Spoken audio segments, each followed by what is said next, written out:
Ben Netanyahu ak Donald Trump démb wax nañ téléphone 1 heure de temps les médias français les médias américains surtout médias Israël bi nekk Channel 12 ak média américain bi nekk Axios ak Channel 12 am na lu bëree bëri lu ñu wax ci li xew diggante Trump ak Ben Netanyahu ci benn waxtaan bu métti boo xamante ni bu tàng jër bu mësul am ci seen débat ñoom ñaar la famille waxtaan bi am diggante Ben Netanyahu ak kii di président États-Unis Donald Trump mësul am tapotez et partagez le live s'il vous plaît la famille tapotez et partagez le live on signale encore le live les amoureux de la géopolitique les amoureux de la géostratégie vous êtes là avec moi si vous êtes là est-ce que réellement le volume est bon si le volume est bon partagez leen ngeen tapoter live bi maximum de partage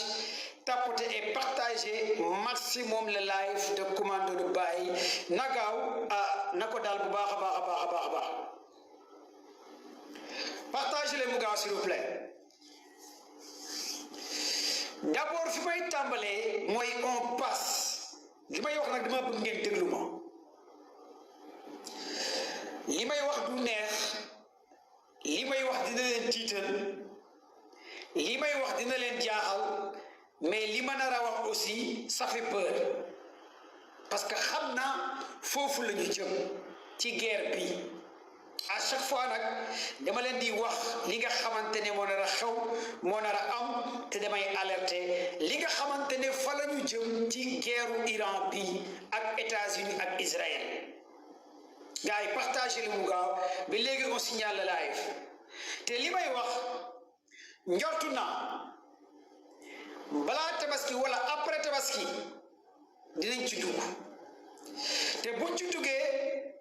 dina indi jéye bu mag ci àdduna bi et c'est hyper important ci li ma leen di wax et c'est très important ci li may expliquer nii ak li may wax nii par rapport guerre entre Iran et États-Unis parce que l'heure est vraiment grave kon partagez leen maximum le live partagez leen maximum le live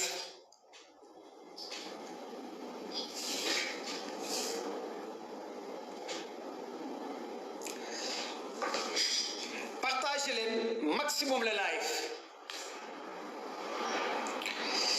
je m'explique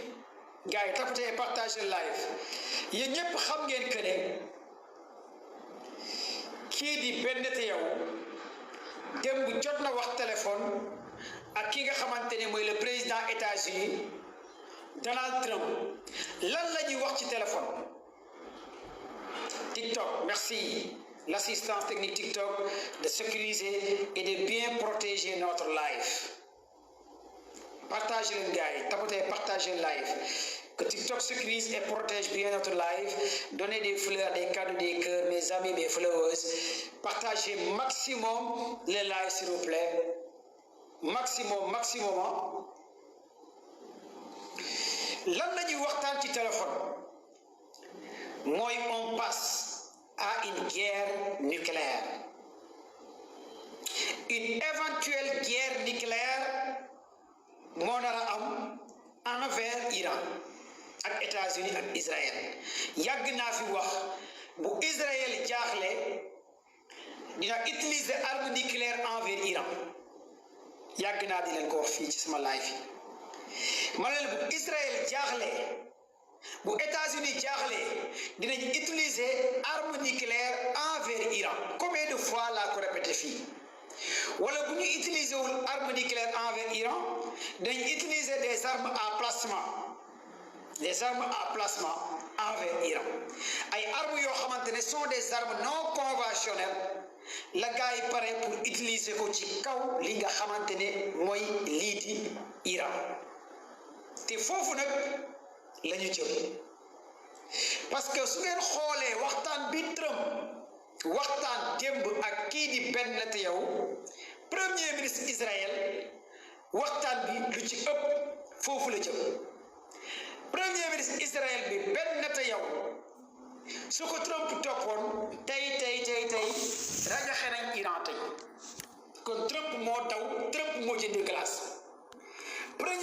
Israël benn te yow d'après média américain bii di Axios ak média Israël bii di Channel 12 Trump bu toppoon benn te yow ci bëgg-bëggam kon jamono ji yéen a ngi jooy waa Iran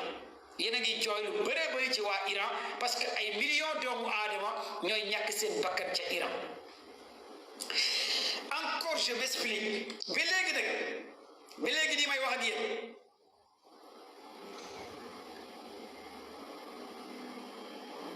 ba léegi nii may wax ak yéen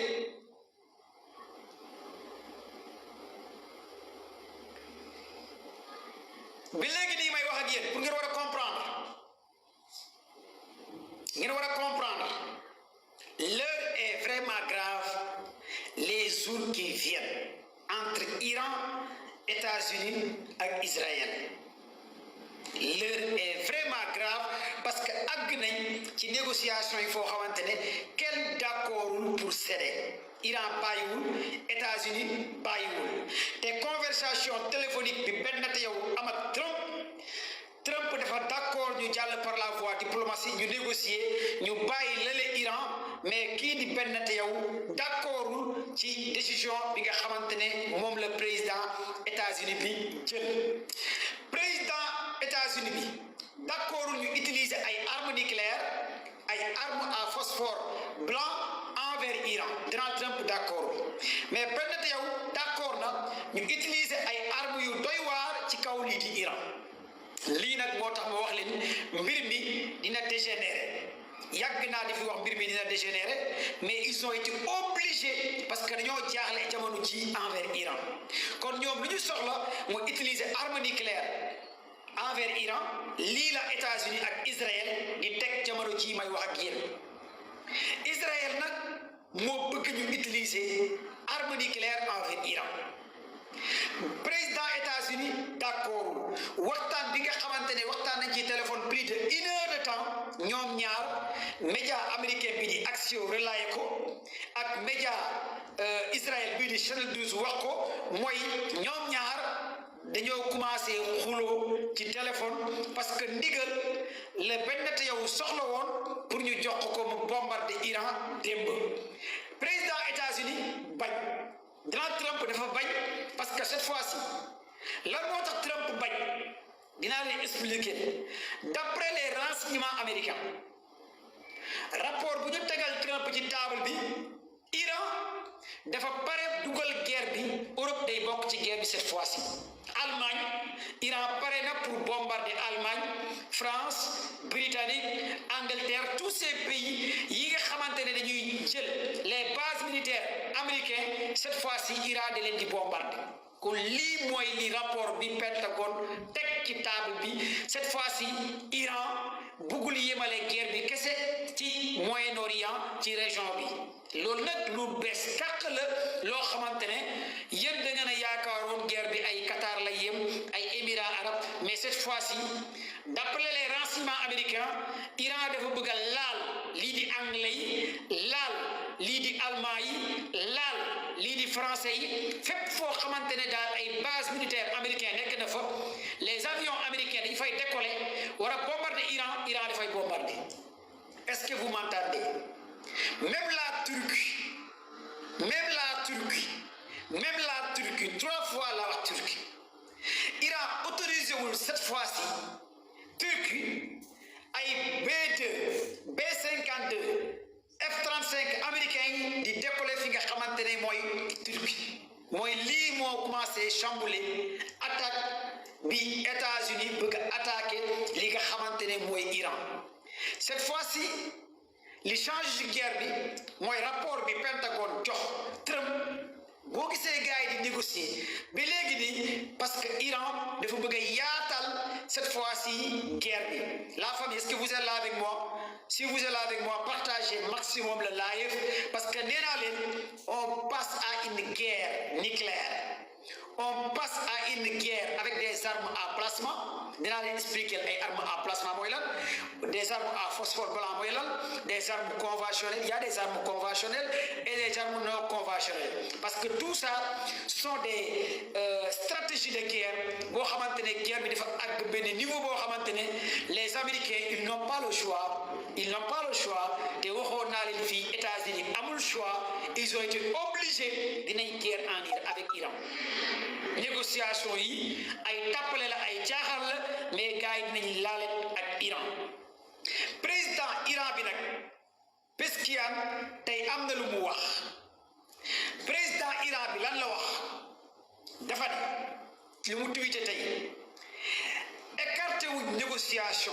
envers États-Unis waaye pare nañ aussi pour guerre bu yaatu envers États-Unis ak Israël. Mais négociation yi nag moo nekk li nga xamante ne moom la ñu bëggoon bu ñu ko amee moom la ñu soxla bu ñu ko amee waaye à l'impossible nul n'est tenu comme disait ce jargon, à l'impossible nul n'est tenu. Kon fii li ngeen fi war a jàngat mooy Israël ak États-Unis dinañ utiliser ay armes nucléaires envers Iran bu mu leen bett. Wala bu ñu utiliser wul arme nucléaire envers Iran dinañ utiliser cette fois-ci des armes à plasma, des armes à phosphore blanc parce que attaque bi États-Unis bëgg a attaquer Iran ak Israël cette fois-ci day nekk benn attaque chirurgicale wala benn attaque de destruction massive mais du nekk loo xamante ne lu yomb lay doon envers Iran. Cette fois-ci américains yi bombardement yi bëgg a bombarder Iran ak Israël du nekk lu yomb day nekk loo xamante ne bu ñu fëggee Iran ça va être très compliqué envers les Iraniens parce que tout est calé. Ça va être très compliqué encore de plus pour que les Iraniens ripostent en moins de 24 heures te lii mooy rapport bi nga xamante ne Pentagone joxe na ko Trump teg na ko kon donc gars yi l'heure est vraiment grave pour ñi nga xamante ne yaakaaroon nañ guerre bi jeex na jàmm am na cessez le feu mooy am gars yi. Merci pour les cadeaux Mariam, merci Mariam Sowa pour gars yi joxe cadeau cœur yi fleur yi. Kon gars yi tapoter leen ngeen partager live s'il vous plaît, partager leen live s'il vous plaît. ma liiral leen rapport bi nga xamante ne aussi Pentagone teg na ko tey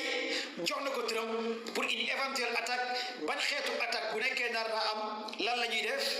ma liiral leen aussi Marco Rubio lan la wax. ma liiral leen aussi Peter ministre de la défense États-Unis bi lan la wax. ma liiral leen aussi Kurtz défense li nga xamante ne Israël ak réunion bi benn na yow woote woon tey avec son état-major lan moo ci nekk. kon loolu yëpp day wone que les gars yi ñoom pare nañ pour dem li nga xamante ne mooy guerre. États-Unis pare na, Israël pare na, mais pour l'instant Israël moo bëgg a attaquer Iran sans l'avis sans ndigal li nga xamante ne mooy américain yi. Et pour l'instant au début de mon live wax naa leen tout à l'heure au début de mon live maa ngi leen di expliquer léegi nii ma ne leen waxtaan bi am téléphone diggante premier ministre Israël Benjamin Netanyahu ak kii di président États-Unis te média américain bi wane ko wax ko.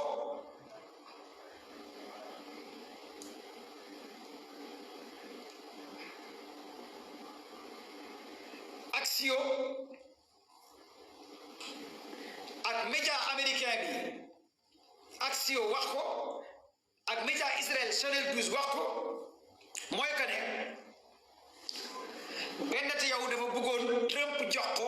autorisation mu bombarder Iran. Trump bañ. Premier élément. Benjamin Netanyahu premier ministre Israël dafa bëgg ñu bombarder démb Trump bañ. ñaareel bi dafa bëgg gars yi utiliser ay armes yu am doole envers Iran Trump bañ. ñetteel bi dafa bëgg gars yi laal li nga xamante ne mooy présidence laal palais Iran bi la gars yi bëgg a bombarder Trump bañ. mooy trois éléments yi nga xamante ne premier ministre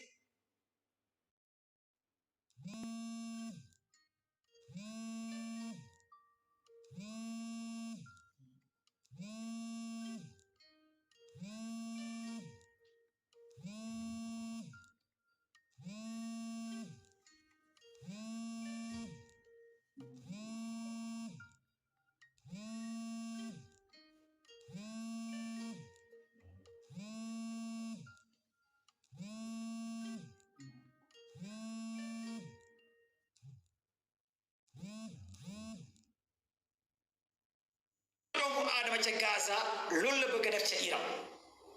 pour l'instant léegi lan la service de renseignement américain yi wax moom laa leen di liiral ak lan la waa Pentagone wax moom laa leen di liiral ak lan la ay chroniqueur américain anglais français allemand wax mooy lii day dugal cette fois-ci une troisième guerre mondiale ñoom ñëpp 90% dañoo ne cette fois-ci bu guerre bi reprendre mën na dugal troisième guerre mondiale dinaa leen wax lan moo tax gaay ne cette fois-ci Israël ak États-Unis bu attaqué Iran mën nañ jàll ci troisième guerre mondiale ma expliquer leen lan la borom xam-xam yooyu wax ak fu ñu ko teg ku mel ni Scott Rather ku mel ni professeur Mahamandi ku mel ni Dani ku mel ni Jacques Ross ku mel ni colonel Douglas ñoom ñëpp nee nañ cette fois-ci mën nañ dugg ci troisième guerre mondiale wala ci benn guerre nucléaire boo xamante ne kenn du xam fan la mbir mi jëm ma expliquer leen ñoom yan contexte la ñuy wax ne que guerre bi bu commencé waatee mën naa créer une troisième guerre mondiale entre Iran États-Unis Israël ku mel ni colonel Douglas am na lu mu ci wax ku mel ni Scott Rather am na lu mu ci wax ku mel ni Jack Bird mi nga xamante ne nekkoon na ancien élément de ONU am na lu mu ci wax ku mel ni professeur Dani ak professeur Mahamandi ne nekk un universitaire di jàngale ci université Téhéran tous ces gens là lu ñuy wax yëpp si vous tapez su ngeen demee YouTube ngeen tapé da ngeen di gis ñoom interview yi nga xamante ne wax nañ ko ci guerre bi bu nekkee guerre bi dafa nar a commencé waat lan lay créer ak li Iran wax l'heure est grave l'heure est vraiment grave jamono ji may wax ak yéen man nag li ma gën a njort buñ ne suba la tabaski wala jour tabaski Israël dina attaqué Iran parce que ñu gën a bon ci lu yàlla bind mooy yahud man loolu laa yaakaar man dama yaakaar ne buñ ne suba la tabaski envers Iran nga xam ne ñëppay julli tabaski Israël dina bombarder Iran parce que ñoom lu gën a bon rek la ñuy def ci kaw suuf wala jouru tabaski dinañ bombarder Iran pour mën a rey ay jullit yu bëree man loolu laa gëm man gëm naa ne ñoom pour l'instant la ñu soxla ñu bàyyi ba gaa yi di julli tabaski gaa yi ba gaa yi pare pour julli ñu doog a bombarder pour mën a rey maximum ay doomu aadama ñoom loolu laa gëm bu ngeen gisee lii yëpp Trump barke démb dafa ne dafa fomm attaque bi tey Trump ne fomm na attaque bi mais mu ngi xaar li Iran nar a tontu loolu la Trump bind tey Trump waxul bàyyiwul Trump tey dafa wax ci média américain yi moom nee na bàyyiwul attaqué Iran mais dina xaar réponse bi moins de 24 heures à 48 heures lan la Téhéran war a tontu pour mu war leen mën a préparer beneen attaque lan la Téhéran war a tontu lii la Trump wax tey nee na arrêté wul attaque bi mu fommoon mais day xaar lan la Téhéran war a tontu tey war a teg ci table bi léegi nag dama leen di wax lan moo tax gars yi ne guerre bi cette fois-ci mën nañ jàll ci benn guerre nucléaire lan moo tax cette fois-ci ay borom xam-xam yu bëri ne bu guerre bi reprendre mën na àgg troisième guerre mondiale moom laa leen bëgg a expliquer nii lan moo tax ay borom xam-xam yu bëri ne cette fois-ci bu guerre bi naree commencé waat mën na jaar la guerre nucléaire wala ñu utiliser des armes non conventionnelles parce que y a des armes yoo xamante ne c'est interdit par l'ONU kenn waru ko utiliser te Israël armes yooyu la bëgg a utiliser ci kaw Iran ay armes yoo xamante ne boo ko nooyee da ngay dee dañuy transformer oxygène bi genre gaz des armes de gaz ay armes yoo xamante ne fu mu dal oxygène du fa nekk des armes très dangereuses très puissantes moom la gars yi bëgg a utiliser ci kaw Iran lii moo tax ma ne lu gën a bon ci kaw suuf mooy yahud léegi nag comme que Iran dafa teg assemblée nationale bu Iran ngeen déglu fii ma wax leen lu am solo ngeen enregistré après su ngeen paree ngeen dem fi nga xamante ne mooy site internet Téhéran télévision Iran ngeen déglu xibaar yi ma leen bëgg a wax parce que lii dafa am solo assemblée nationale bu Iran démb daa am lu mu voté benn proposition de loi ne ku mën a rey président États-Unis Donald Trump ak Ben Netanyahu ñu fay la $50 millions déggoo ma de 50 millions $, la assemblée nationale Iran bi teg ci table ne képp ku mën a rey xam nga bu ñu demee ba Iran àgg ci loolu kon ngeen xam ne l'heure est vraiment grave. Plus de centaines de députés, plus de 150 députés ont voté Assemblée nationale Iran. Iran a une population de 93 millions de personnes. 93 millions de personnes. Une superficie de 1 600 000 km². Assemblée nationale Réubo, plus de 150 députés ont voté unanime. Kan mooy rey président États-Unis est-ce que yéen a ngi déglu wax jooju lan lay tekki envers les Américains ak kan mooy rey Ben Netanyahu kon ngeen xam ne ñii dañoo pare pour guerre ñu fay la $50 millions américains 50 millions de dollars américains pour kuy def attentat ci kaw président États-Unis bi wala kaw Ben Netanyahu kon nga xam ne l'heure est vraiment grave. Très grave encore de plus parce que loolu boo ko déggee da ngay xam ne gars yi ñu ci kaw guerre Ben Netanyahu nag moom du toog ba gars yi war koo rey président États-Unis aussi du toog ba gars yi nar koo rey te jamono ji may wax ak yéen plus de 4 espions américains des éléments de CIA gars yi dañu leen teg loxo fi nga xamante ne mooy ca Iran plus de 5 éléments Mossad dañu leen teg loxo ca Iran am na ñaar ñoo xamante ne Iran 1 mois ci ginnaaw exécuté na leen maanaam dinañ la rendi Iran day rendi laa la wax rendi ni ñuy reyee xaru tabaski noonu la gars yi def les éléments de Mossad pour ngay comprendre nga xam ne Iran niveau bu ñu nekk ci pare ci guerre bii nii léegi foofu riposte bi gars yi war a def le fait que tey Ben Netanyahu dégg dañoo teg $50 millions pour rey ko Ben Netanyahu du xaar ñu koy rey le fait que tey président États-Unis d'Amérique dégg Iran teg na $50 millions pour éliminer ko kooku du xaar ñu koy éliminer kon lii moo tax ma ne leen guerre bi dina reprendre lii moo tax gars yi pare gars yi partagé leen live bi.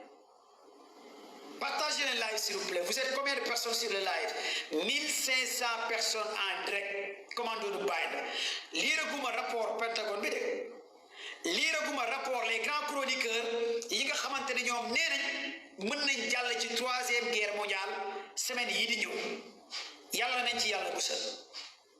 du samay kàddu nag du samay kàddu de dama leen di wax li xaw jamono bi may wax l'heure est grave mais àgg nañ ci l'heure est grave nag parce que cette fois-ci waa Iran nee nañ guerre bi du yem kese ca Moyen-Orient Iran nee nañ guerre bi dina am ca Allemagne guerre bi dina am ca France guerre bi dina am ca Italie guerre bi dina am ca Espagne bépp réew boo xamante ne yaa ngi jàppale Israël États-Unis ñu am fa ay avion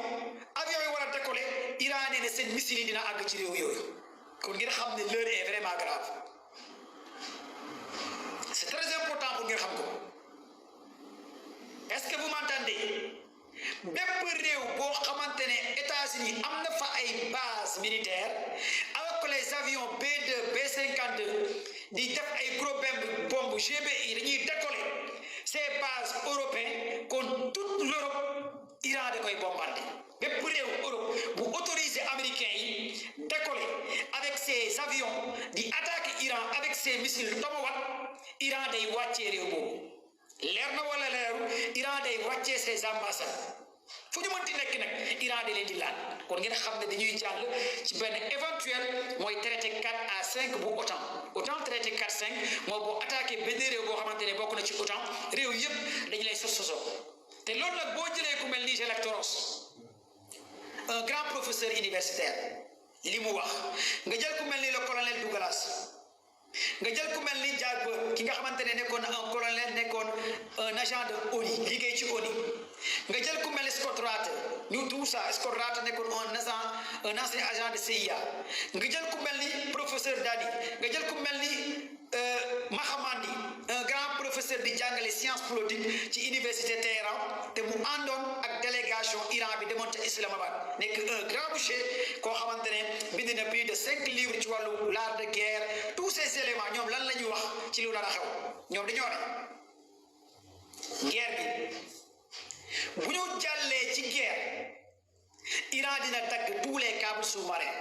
7 câbles sous-marins yu jaar détroit d'Ormuz Iran da leen di dagg premier élément te Iran pare na pour dagg ces câbles là 4 éléments professeur Dani loolu la wax tous les renseignements wol nañ Iran dina dagg câbles yi bés bu États-Unis Israël attaqué Iran cette fois-ci les canaux câbles téléphoniques yi jaay sous-marins yi nga xamante ne ñoo tax tey États-Unis Europe am internet Afrique am internet Asie am internet Émirats arabes am internet Iran day dagg câble yi lay sectionné da koy dagg affaire bi day taxaw day sectionné câble yi Afrique taxaw Europe taxaw Arabie Qatar taxaw Émirats arabes taxaw connexion internet du am banques yi du ñu fonctionner les banques du fonctionner les serveurs informatiques du ñu fonctionner maanaam le monde lu bëree bëri ay réew yu bëree bëri ñooy taxaw TikTok du amati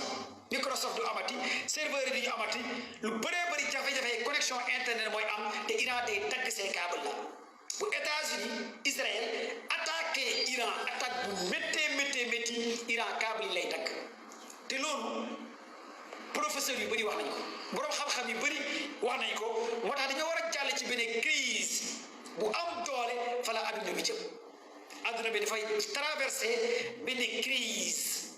boo xamante ne ku ko préparé wu dina métti trop envers les Africains envers les Européens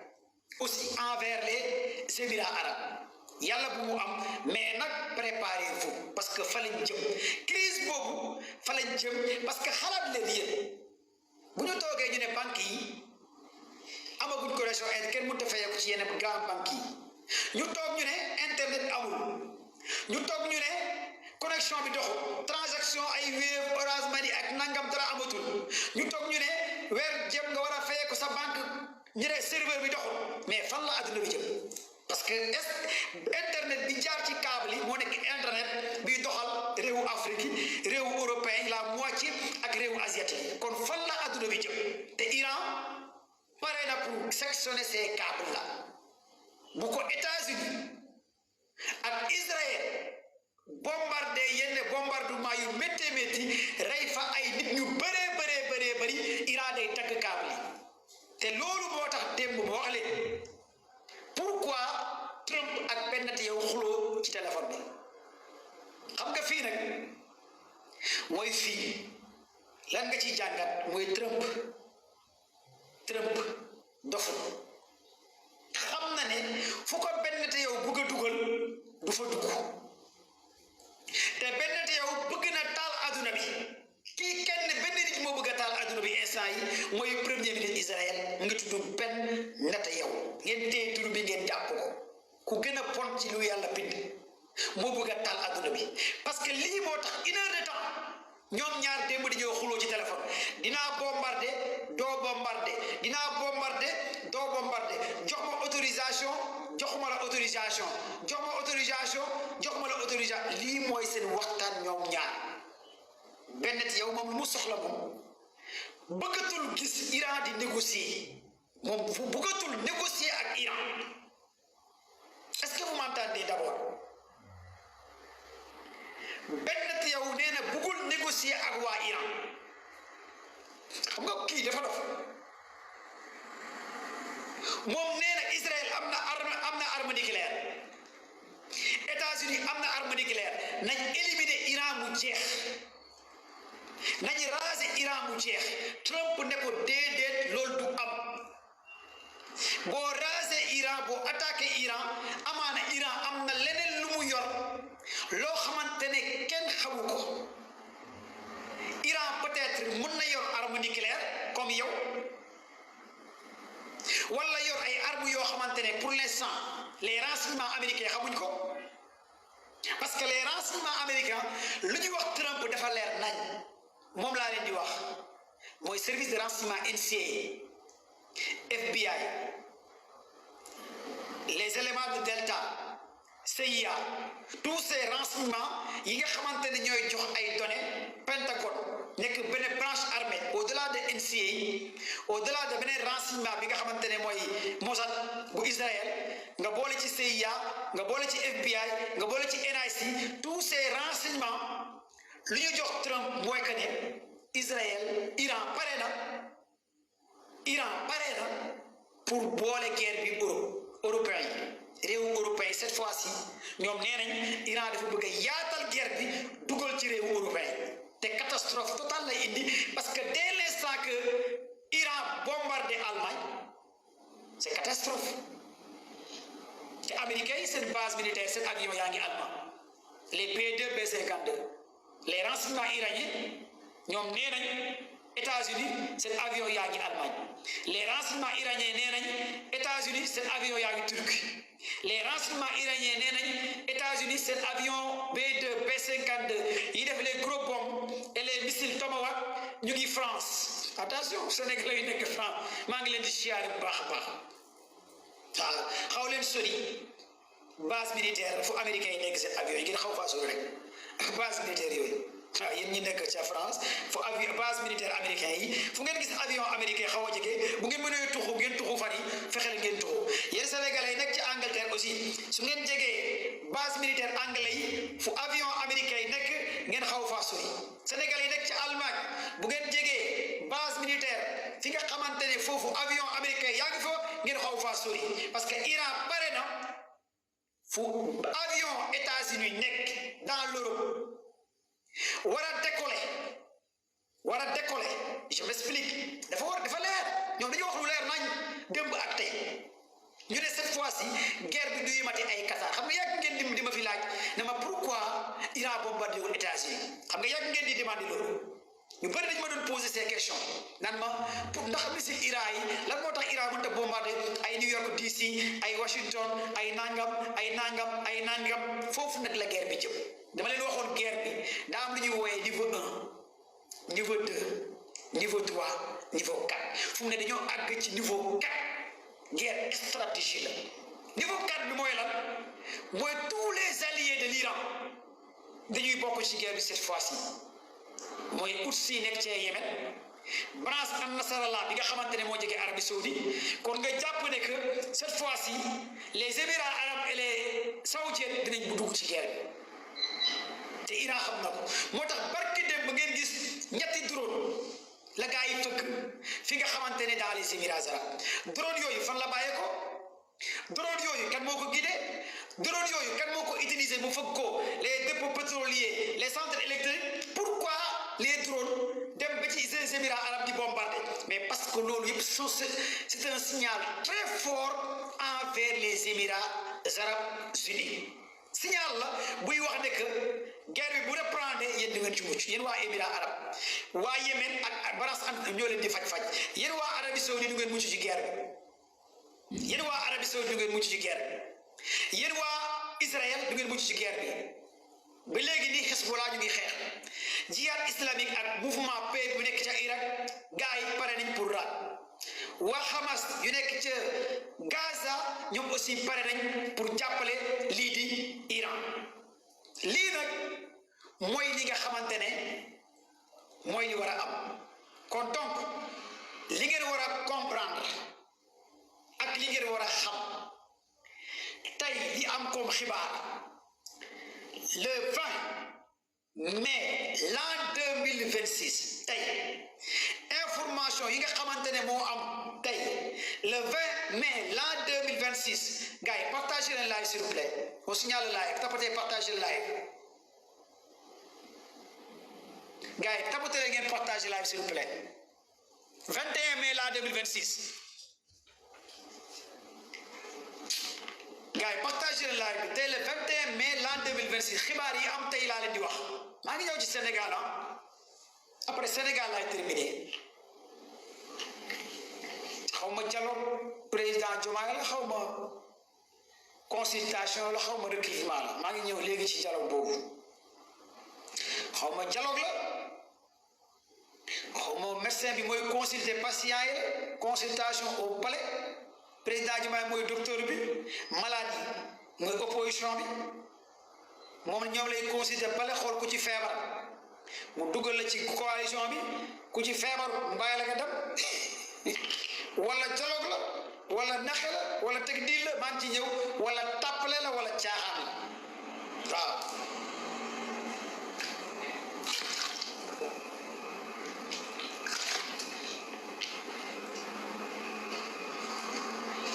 foog naa ne Sénégal